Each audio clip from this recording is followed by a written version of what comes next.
Before she died, she burned every photograph of herself except one, and on the back of that single photograph, in handwriting that gets shakier toward the end of the sentence, she wrote, "Forgive me, I could not carry it alone anymore." That sentence is where this story actually starts, not in 1947, not in the desert, but decades later, in a storage unit in Amarillo, Texas, where a woman named Constance Whitfield spent 41 years of her life refusing to explain what happened to her the summer she turned 23. I am going to tell you what she wrote, and what she whispered to a hospice worker 3 days before she died, because I think the world has waited long enough, and because I do not think Constance Whitfield wanted to be forgotten. I think she wanted to be believed, and those are not the same thing, and I want you to hold that difference in your mind as we go. It is July of 1947.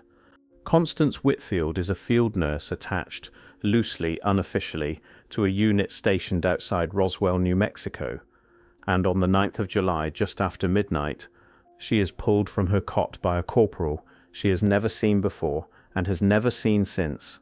He does not explain himself. He says only, "They need hands," and she asks whose hands, and he says, "Yours, now," and something in the way he says it makes her get dressed without another question. She is taken by jeep across open desert, no headlights, and she notes in the journal that surfaced decades later that she counted the stars the entire ride because it was the only thing that felt normal. When the jeep stopped, she is standing in front of a hangar she did not know existed. A structure, she writes, was not on any map she had ever been shown, and men in uniforms she cannot place are moving in and out of it, with the tight, controlled panic of people trying very hard not to look panicked. Inside, the air changes. She describes it as thick, almost wet, though the desert outside was bone dry, and she describes a smell she compares to burnt wiring mixed with something sweet, something almost floral, which she says was the single most disorienting detail of the entire night, because sweetness did not belong in that room. There are 3 bodies laid out on canvas stretchers when she arrives, and 2 of them, she writes, are already gone. No pulse, no breath, skin cooling in a way that told her everything a stethoscope would have only confirmed. The 3rd is alive. She uses that word carefully in her journal, alive, because she says almost immediately that it did not feel like the right word for what she was looking at, and she spends nearly a full page trying to find a better one, and never does. It is small, she writes, smaller than a child, maybe 4 feet if that, with skin the color of wet ash, and a head far too large for the narrow shoulders beneath it, and 2 black eyes that did not blink, not once the entire time she knelt beside it. She says a man in a long coat, not military issue, tells her, "Keep it calm, keep it breathing if you can, do not let it die alone in front of the others," and then he leaves her there, in that partitioned corner of the hangar, with something that should not exist, and no instructions beyond that single strange command, "Do not let it die alone." So she does the only thing she knows how to do. She takes its hand. She writes that its fingers were long, too long, and that there were only 4 of them, and that they were cool to the touch but not cold, not the way a corpse is cold, more like the temperature of stone in early evening, holding on to the last of the day's heat, without quite giving it up. And then, she writes, and this is the part I have read so many times I can recite it without looking, its hand closed around mine, gently, deliberately, the way you would hold the hand of someone you already knew, not someone you had just met. And I understood, without being told, that it had chosen to let me see it die, that this was not an accident, that I had been allowed in. She stays with it for what she estimates is close to an hour, though she admits her sense of time in that room was unreliable. The way it becomes unreliable in the moments right before someone passes, when every second stretches and folds into the next, and somewhere in that hour, something happens that she does not fully explain, not because she is being coy, but because she writes, "I do not have the words, and I am not sure the words exist yet, in any language I know." She describes a pressure behind her eyes, not pain, closer to the feeling of a held breath, and then, without sound, without anything she can point to and call a voice, she receives what she calls an offering, Not a sentence, not English, not any spoken language, but something closer to a shape, a single compressed impression that arrived whole, the way a smell can arrive whole and carry an entire memory with it, before you have even named what you are smelling. She writes that the shape contained cold, but not simple cold, cold with distance folded into it, the kind of cold that comes from somewhere so far that light itself takes years to arrive from it. And she writes that alongside the cold there was something like grief, enormous old grief, grief that did not belong to her, and yet sat inside her chest as though it had always been there, waiting for a body to hold it. And then, she writes, one more thing arrived, smaller, sharper, almost like a name, though she is careful to say she does not believe it was a name in any sense we would recognize. She writes it down phonetically, as best she can render it, and then, in the very same entry, she crosses it out, hard enough that the pen tears the paper slightly, and beside the torn words she writes only, "Not mine to keep, not mine to say." The being's grip loosens some time after that. Its eyes, she writes, remained open. They did not close the way human eyes close in death. They simply, at some point, stopped being eyes that were looking at anything at all. And she says she knew before anyone told her, the way nurses always know, before the numbers confirm it, before the machines agree. She simply knew. She is escorted out shortly after. She is not thanked. She is not debriefed. Not that night. Though she writes that a debriefing does come, 3 days later, in a small windowless office, where two men she had never seen before asked her a series of questions that she says were phrased strangely, less like questions and more like statements waiting for her agreement. They did not ask her what she saw, she writes. They told her what she saw and watched to see if her face would argue. She learned quickly not to let it. Now I want to step back here, because I think if I keep going without pausing, this story starts to feel too smooth, too complete. And the truth is, it is not smooth, and it is not complete. And I owe you the gaps as much as I owe you the account itself. Constance Whitfield's journal did not surface in 1947, and it did not surface immediately after her death. It surfaced in 2012, 9 years after she died, when a storage unit she had been paying for, quietly, for decades, from a fixed income that should not have allowed for it, went into default, and its contents were auctioned off, unopened, sight unseen, for $85 to a man named Russell Okafor, who had no interest in ghosts or aliens or government secrets, and who bought the unit because he was hoping to find furniture he could resell. He found a metal filing box instead, locked, and when he finally pried it open, months later, out of simple curiosity, he found 4 spiral notebooks filled with a woman's handwriting, dated across 5 decades, mostly mundane, grocery lists, appointments, the ordinary sediment of an ordinary life, except for one notebook, older than the rest, its cover soft and cracked, containing 11 pages that did not resemble anything else in the box. He did not know what he had for almost 2 years. He is, by his own account, not a man given to conspiracy thinking, and he says he read those 11 pages twice, put the notebook back in the box, and did not think about it again until a friend of his, someone who followed Roswell history the way other people follow sports, happened to see the notebook on his shelf and asked, almost as a joke, "Where did you get an alien diary?" That friend photographed the pages. Those photographs eventually reached 3 independent researchers, all of whom separately tried to verify the paper stock, the ink chemistry, and the handwriting against known samples from the period, and all 3, working without contact with one another, reached the same tentative conclusion, that the physical materials were consistent with the era the notebook claimed to be from, though none of them, to their credit, claimed that consistency was proof of anything beyond consistency. I want to be honest with you about something here, because I think honesty is the only thing that makes a story like this worth telling at all. I cannot give you the original notebook. Russell Okafor, when contacted in 2019 by a small team looking into the account, declined to allow the physical pages to be examined further, and gave as his only explanation that he had grown uncomfortable with how much attention the photographs had already generated, and that he intended to keep the rest private, for reasons he did not elaborate on, and has not elaborated on since.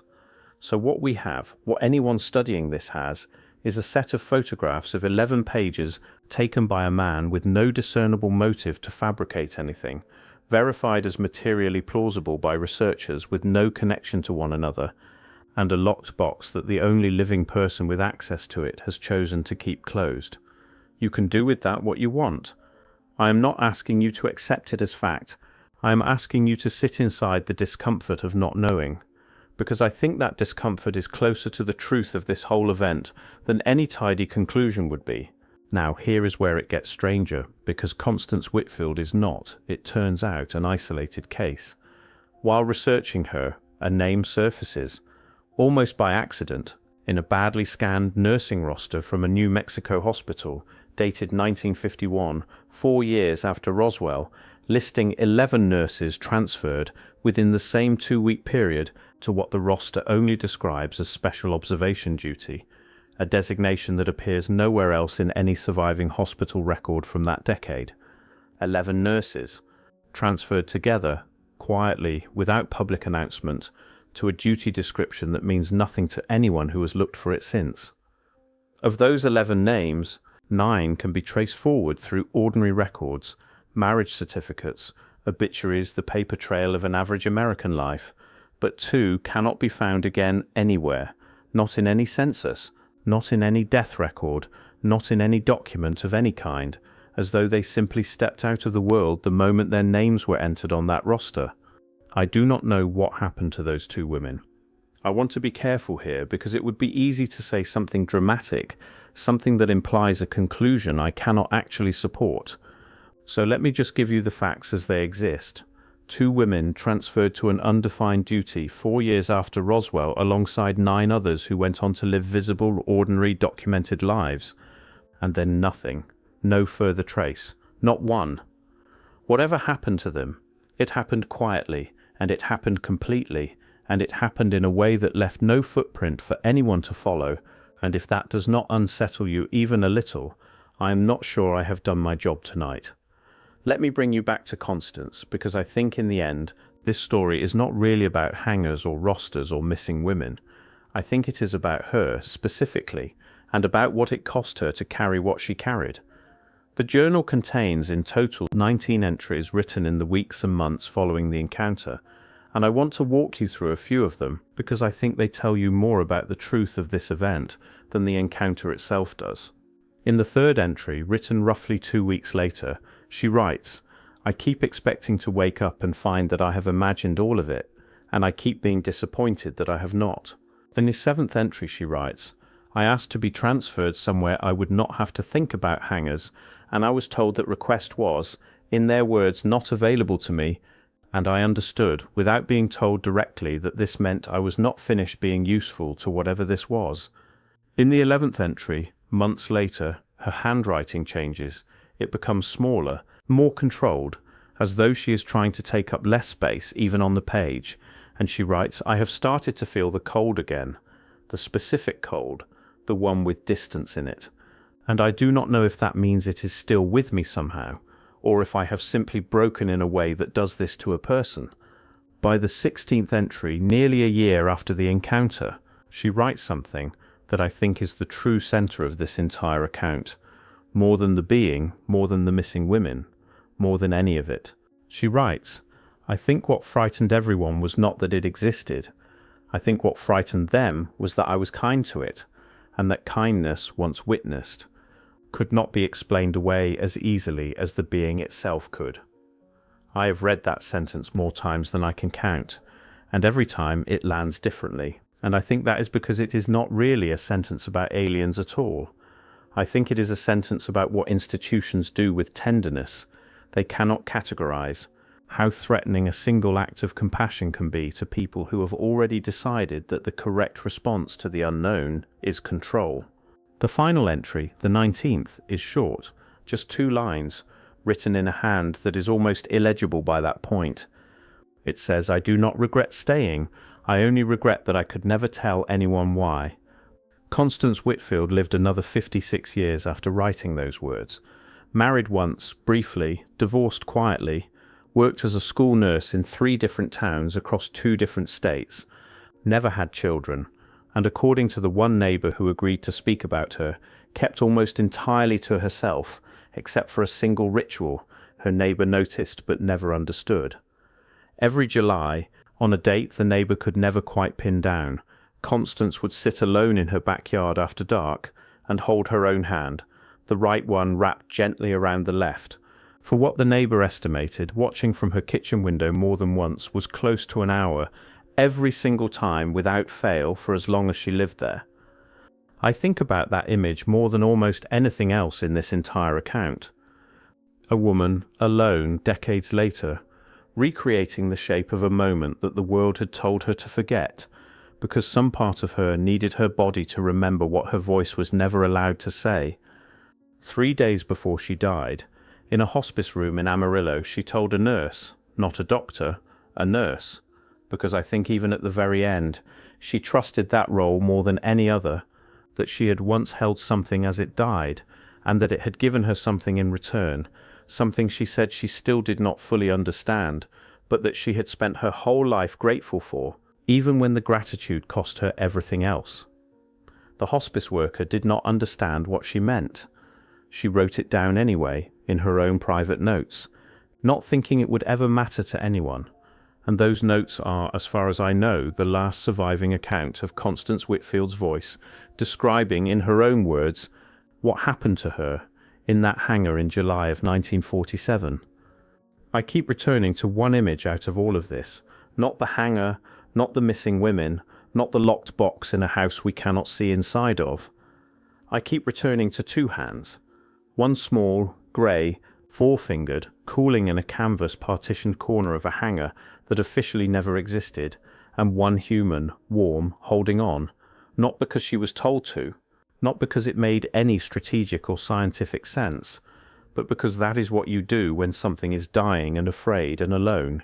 You stay, you hold on, you let it know, in whatever language exists between 2 different kinds of being, that it was not invisible in its final hour, that someone saw it. And I think that is the part of this story that the world was never really equipped to hold on to. Not the physiology, not the missing paperwork, not the 11 names on a roster, but the simple, unbearable tenderness of it. One creature dying far from anything it had ever known, and one woman deciding in the middle of the night, in a place she was never supposed to be, that it would not die unseen.